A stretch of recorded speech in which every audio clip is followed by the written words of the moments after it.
horse of yours?" Toad was completely taken aback. He did not know that gypsies were very fond of horse stealing, and never missed an opportunity. Reflected that caravans were always on the move and took a deal of drawing. It had not occurred to him to cash, but the gypsy's suggestion seemed to smooth the way towards the two things he wanted: ready money and a solid breakfast. "What?" he said. "Me sell this beast of mine? Oh, no, it's out of the question. Who's going to take the washing home this week? Besides, I'm too fond of him, and he simply dotes on me." "Try and look," suggested the gypsy. "Some people do." You don't seem to see," continued Toad. "That horse of mine is a cut above you altogether. He's a blood horse. He is part, you see, of course, another part. And he's been a prize hackney, too, and that was the time before you knew him, but you can still tell at a glance if you understand anything about horses. No, it's not to be thought of for a moment. All the time, how much might you be disposed, beautiful young horse of mine?"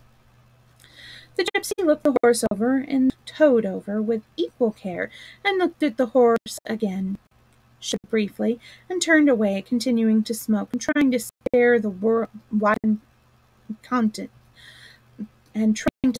wide world. "A shilling a leg!" cried Toad. "If you please, I'm to work that out and see just what it comes to."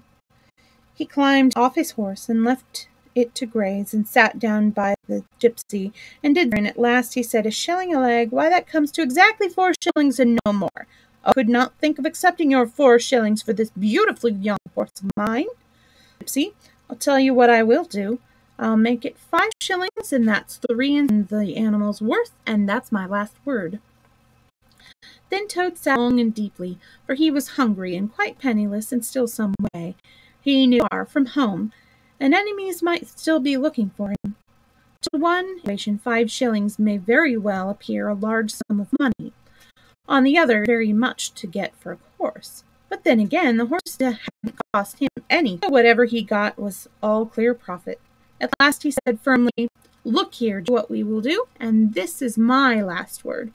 You shall hand me over 6pence, cash down, and further, an additional there to give me as much breakfast as I can possibly eat, at one sitting, of course, out of the yours that keeps sending forth such delicious and exciting smells. And I will make over to you my spirited young horse, with all the beautiful harness that are on him, freely thrown in. If that's not good enough for you, say so, and I know a man near here who's wanting this horse of mine for years." The gypsy grumbled frightfully and declared if he did a few more deals of that sort, but in the end he lugged a dirty canvas bag out of the depths of his and counted out 6 shillings and 6pence into Toad's pocket. Then he caravan for an instant and returned with a large iron plate and a knife, fork, and he tilted up the pot, and a glorious stream of hot, rich stew gurgled into the plate. It was indeed the most beautiful stew in the world, being made and pheasants and chickens and hares and rabbits and peahens and 1 or 2 other things. Toad took the plate on his lap all evening, and stuffed and stuffed and stuffed, and kept asking for more, and the gypsy he thought that he had never eaten so good a breakfast in all his life. In as much stew on board as he thought he could possibly hold, he got up and said goodbye, and took an affectionate farewell of the horse, and the gypsy, who knew the riverside well, which way to go, and he set forth on his travels again in the best place. He was indeed very different, Toad, from the animal of an hour. The sun was shining brightly, his wet clothes were quite dry again, he had money more, he was nearing home and friends and safety, and most and best of all, had a substantial meal, hot and nourishing, and felt big and strong and confident. As he tramped along gaily, he thought of his escapes, and how, when things seemed at their worst, he had always managed to find a way out. Pride and conceit began to swell within him. Ho, ho, as he marched along with his chin in the air, what a clever Toad I am! There's no equal to me for cleverness in the whole world. My enemies shut me up, by sentries, watched night and day by warders, got through them all by sheer ability coupled with courage. Stations and policemen and revolvers, I snap my fingers at them and vanish space. I am unfortunately thrown into a canal by a woman fat of body and minded. What of it? I swim ashore, I seize her horse, I triumph, and I sell the horse for a whole pocketful of money and an excellent breakfast. Oh, the Toad, the handsome, the popular, the successful Toad. He up with conceit that he made up a song as he walked in praise of himself and sang a voice, though there was no one to hear it but him. It was perhaps the most that any animal ever composed. The world has held me, as history books have showed, but never a name to go down to fame that of Toad. The clever men of Oxford know all that Toad, but they none of them know one half as much as a Toad. The animals sat in the ark and cried, their tears in torrents flowed, said, "There's land ahead," encouraged Mr. Toad. The army all marched along the road. Was it the king or the kitchener? No, it was Mr. Toad. Queen and all her ladies in waiting sat in the window and sewed. She cried, "Look, man!" They answered, "Mr. Toad." There was a great deal more of that, but too dreadfully conceited to be written down. These are some of the milder. He sang as he walked, and he walked as he sang, and got more inflated every ride was shortly to have a severe fall. After some miles he reached the high road, and as he turned into it and glanced along its white, saw approaching him a speck that turned into a dot, and then into a blob, and then into familiar, and a double note of warning, only too well known, came on the ear.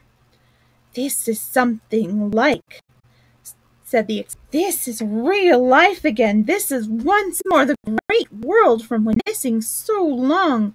I will hail them, my brothers, to the wheel and pitch them a yard that has been so successful hitherto, and they will give me a lift, of course, and then I've some more, and perhaps, with luck, it may even end in my driving up the motor car. That will be one in the eye for Badger." Confidently and out into the road to hail the motor car, which came along, slowing down as it neared the lane.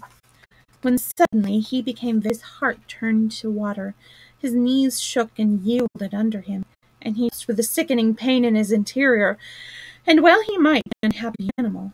The car was the very one he had stolen out of the yard of the Red Lion Hotel on that fatal day when all his troubles began. And the people in it were the he had sat and watched at luncheon in the coffee room. Shabby, miserable heap in the road, murmuring to himself in despair, It's all over now. Chains and policemen again, prison again, dry bread and water again. Oh, what a fool I have been! What did I want to do? What did I writing about the country for, singing conceited songs and hailing people in broad day, and then hiding till nightfall and slipping home quietly by back ways? Oh, how ill-fated Hannibal! The terrible motor car drew slowly nearer, till at last he heard it stop just short of him. Two gentlemen got out and walked the trembling heap of crumpled misery lying in the road, and one of them said, "This is very sad. Here is a poor old thing, a washerwoman apparently, in the road. Perhaps she is overcome by the heat, poor creature, or possibly she is a. Let us lift her into the car and take her to the nearest village, where doubt ends." They tenderly lifted Toad into the motor car and propped cushions and proceeded on their way. When Toad heard them talk in so sympathetic a manner, and knew he was not recognized, his courage became cautiously opened first one eye, and then the other. "Look, gentlemen, she is already better. The fresh air is doing her good. How do you feel now?" "Thank you kindly, sir," said Toad in a feeble voice. "I'm feeling a great deal better." "That's right," said the gentleman. "Now keep quiet still, and above all, don't." "I won't," said Toad. "I was only thinking if I might sit on the front seat, driver, where I should get the fresh air full in my face. I should soon again." "What a very sensible woman," said the gentleman. "Of course you shall." He helped Toad into the front seat beside the driver, and on they went once more. Just himself again by now. He stood up, looked about him, and tried to beat the yearnings, the old cravings that rose up and beset him, and took possession of him. "It is fate," he said to himself. "Why strive? Why struggle?" The driver is at his side. Please, sir, he said, I wish you would drive the car a little. I've been watching you carefully, and it looks so easy and so interesting to be able to tell my friends that once I had driven a motor car. The driver asked the proposal so heartily that the gentleman inquired what the matter was. When he heard, he said to Toad's delight, Bravo, ma'am! I hear it. Let her have a try and look after her. She won't do any harm. Toad tumbled into the seat vacated by the driver, took the steering wheel in his hand, listened with humility to the instructions given him, and set the car in motion, but very slowly at first, for he was determined to be prudent. The gentleman behind and applauded, and Toad heard them saying, How well she does, washerwoman, driving a car as well as that the first time. Toad went then faster still and faster. He heard the gentleman call out warning the washerwoman, and this annoyed him, and he began to lose his head. The driver, but he pinned him down in his seat with one elbow. Full speed, the rush of air in his face, the hum of the engine, and the light jump beneath him intoxicated his weak brain. Washerwoman indeed, he shouted. Oh, I am the Toad! The matcher, the prison breaker, the Toad who always escapes, since you know what driving really is, for you are in the hands of the faithful, the entirely fearless Toad. With a cry of horror, the whole party flung themselves on him. Seize him, they cried. Seize the Toad, the wicked animal who stood. Bind him, chain him, drag him to the nearest police station. Down with the dearest Toad! Alas, they should have thought. They ought to have been more. They should have remembered to stop the motor car somehow before playing any part. With a half-turn of the wheel, the Toad sent the car crashing through the low along the roadside. One mighty bound, a violent shock, and the wheels turning up the thick mud of a horse pond. Toad found him slide through the air with the strong upward rush and delicate curve of a swallow. He was just beginning to wonder whether it would go on until he developed a toad bird, when he landed on his back with a thump in the soft, rich ground. Sitting up, he could just see the motor car in the pond, nearly submerged. The driver, encumbered by their long coats, were floundering helplessly in the water. He picked himself up rapidly and set off running across country as hard as he could, hedges, jumping ditches, pounding across fields, till he was breathless and had to settle down into an easy walk.